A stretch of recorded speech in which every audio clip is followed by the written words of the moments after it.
আসসালামু আলাইকুম। Bright coaching সেন্টারের পক্ষ থেকে সবাইকে স্বাগত। তোমরা যারা এসএসসি 26 বেচ আছো তাদের উদ্দেশ্যে কিছু কথা বলছি। আমাদেরকে এখন থেকেই খুবই মনোযোগ সহকারে পড়াশোনার দিকে মনোযোগী হতে হবে, কারণ সময় কিন্তু খুব স্বল্প। প্রায় মার্চ অথবা এপ্রিলের দিকে আমাদের শুরু হতে পারে এসএসসি পরীক্ষা। তবে তোমাদের জন্য আমি একটা অফার নিয়ে আসছি। যারা কমার্স গ্রুপে আছো, অর্থাৎ ব্যবসা শিক্ষা বিভাগে আছো, তাদের হিসাব বিজ্ঞান, ফিন্যান্স এবং সাধারণ গণিতে যারা শিওর এ প্লাস পেতে চাও অথবা ফেল করতে পারে এমন চিন্তা ভাবনা আছে, তারা ভালোভাবে পাস নাম্বার তুলতে চাও, তারা যোগাযোগ করতে পারো আমার সাথে। খুবই ভালোভাবে এবং মনোযোগ সহকারে তোমাদেরকে পড়ানো হবে। তো সেটা একটা কোর্সের মাধ্যমে হবে, অর্থাৎ 3 মাসের একটা কোর্স থাকবে।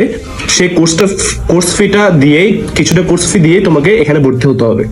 আমি কিছু রেকর্ড ক্লাস করেছি, সেগুলো দেখতে পারো। যদি আমার পড়া ভালো লাগে তোমরা অবশ্যই আমার সাথে যোগাযোগ করতে পারো। নিশ্চয়তা দিচ্ছি আমি খুব ভালোভাবে পড়ানোর চেষ্টা করব। বাকিটা তোমাদের উপর, তোমরা চিন্তা ভাবনা করে সিদ্ধান্ত গ্রহণ করো। আল্লাহ হাফিজ।